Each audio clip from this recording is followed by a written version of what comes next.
Hey everyone, let's wrap up April.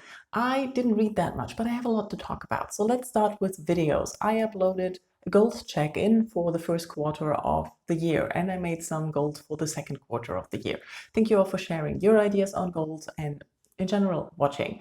Also, my letter to April is up, and thank you all for watching that as well. I also uploaded 2 reviews for the physical books I read, so let's start with those. I continued my reread of the Discworld novels, and the next one I had to go to was The Amazing Maurice and His Educated Rodents. This is one of the standalones that you can read separate from all the other books. It's not linked to any of the sub-series there are. It's even so far off from other storylines that there are not many basic knowledge of the Discworld that you need to know to really understand this.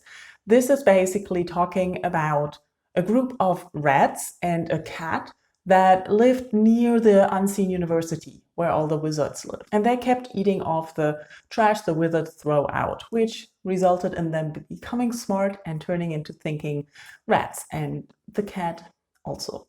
And now it's sort of a take on the Pied Piper. They found a kid with a flute or a pipe, and they are traveling towns pretending there's a rat plague, and then get the town to pay the piper to get rid of the rats who are all working together.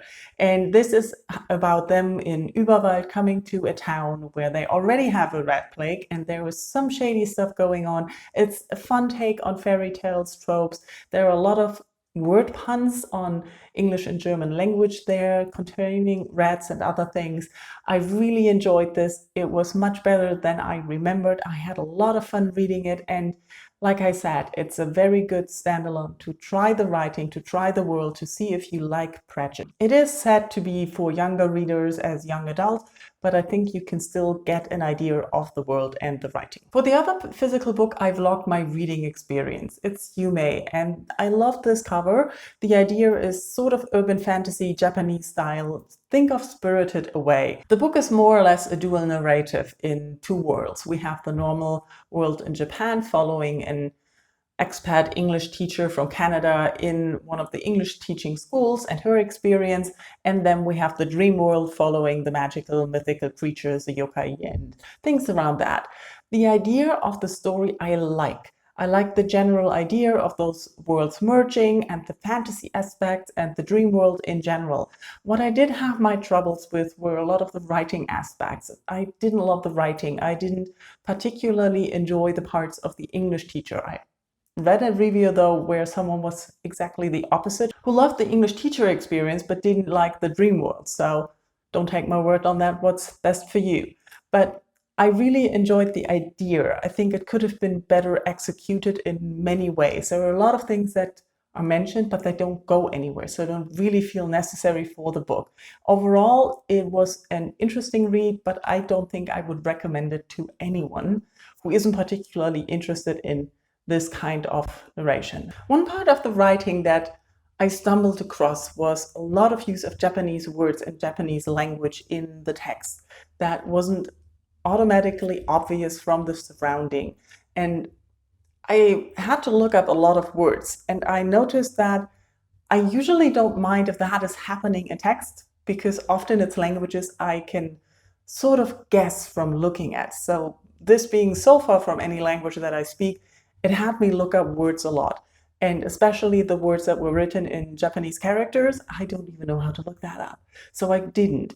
And you could say you don't need that, and it's kind of bad to complain about it if it's a language that you don't speak. For being bilingual and knowing a lot of European languages already is kind of mean, but I read that same criticism in other reviews. So I don't know where to put that, but I think you should know that going into that you might need a dictionary for some of the phrases to really follow what's going on.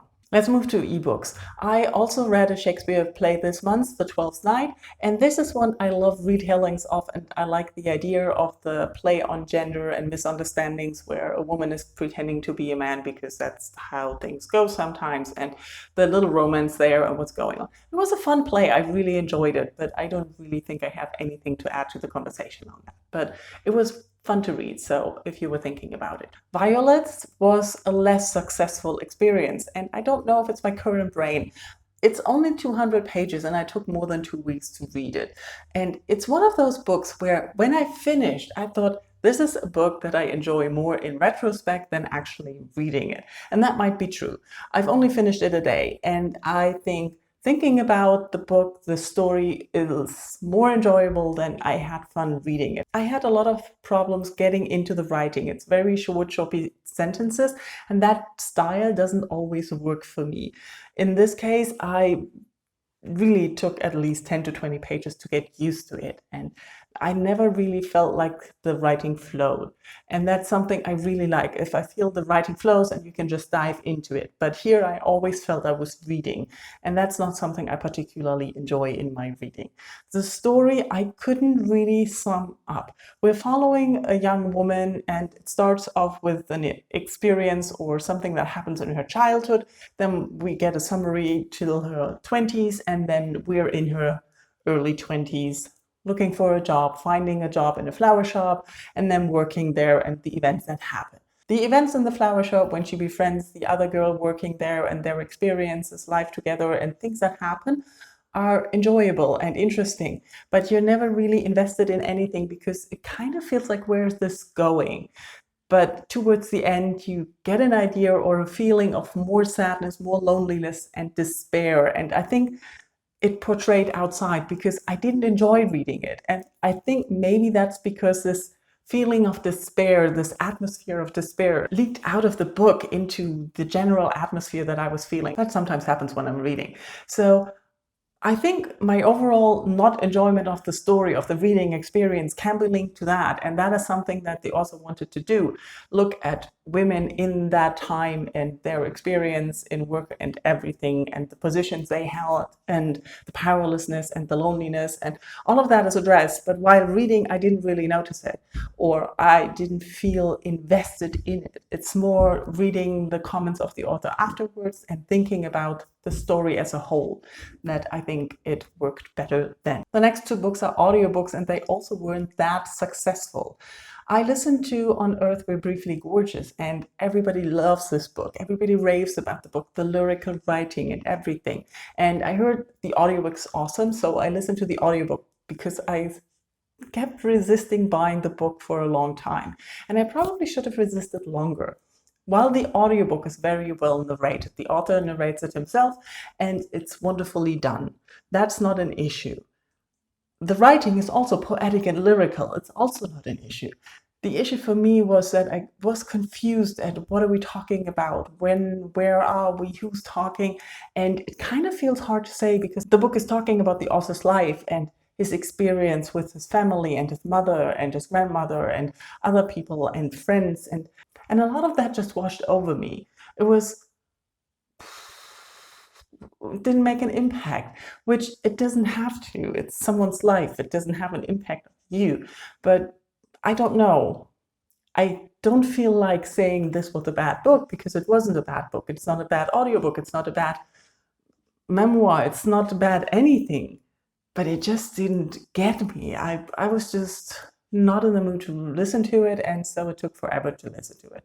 And like I said, I was confused a lot of what was going on. But that's probably more on me because most of it was listened to having COVID and recovering from COVID. Which brings us to the last book I want to talk about, which I also listened to an audiobook. It's the 12th book in the Dresden Files, and there's going to be spoilers for the series and this book because I decided to DNF the book and the series with that. So if you are interested in continuing the Dresden Files, skip to the end. Like I said, Changes is the 12th book, and the book starts with the premise that I already thought, not very interesting. Basically, Harry finds out that he has a daughter with Susan, who ran away books ago when she became half a vampire, and their relationship fell apart, and she decided never to tell him, keep it secret. Harry goes all chauvinistic, protector like he is, for this person he basically doesn't know, has no connection to, and is like, oh, it's my daughter, I have to do something, and he's all crazy. And it just gets worse throughout the book. It already annoyed me in the beginning that he basically is like, we need to protect and save this stranger, but it's more important to save this stranger than that stranger or protect that kid because it's mine.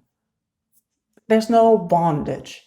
There's only genes. So I didn't buy that from the beginning. It annoyed me like hell, and it just gets worse. And the lengths Harry goes to protect that strange child is leaving behind a lot of values that he's always portrayed to have. All of this is on top of the things that I already struggle accepting in the Dresden Files. You've heard me mention before that Harry is very chauvinistic, that there's descriptions of women are very annoying. And in this one, we have lengthy descriptions, him drooling over the women he has known for 12 books now and been drooling over. And the drooling ebbs and flows in the books.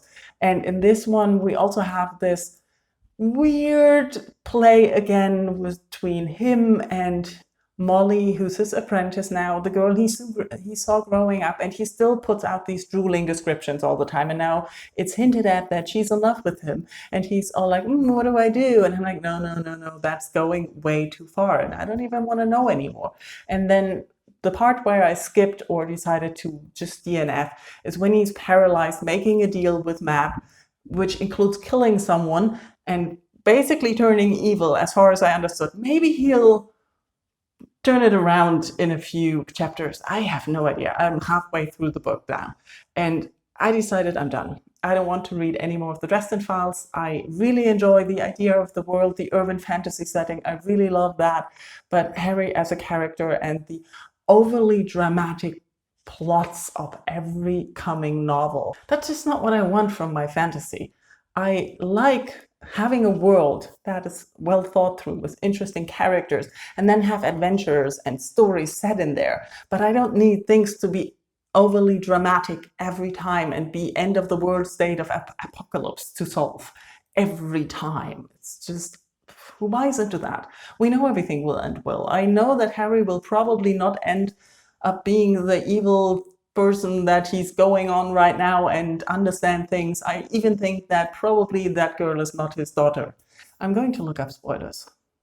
So enough rambling about the Dresden Files. And that's the end of my April wrap-up. I am sort of meh about my reading this month. I don't know if it's the COVID brain and the busyness and everything just spiraling out of control or not going the way I expected April to go. I don't know. I also don't know if listening to less audiobooks is only connected to me exercising less and going on less walks, or it's been because I didn't enjoy the books I was listening to. So hoping for May to bring better books my way that I enjoy more, that I want to pick up more, and that I also go exercise more. We'll see about that.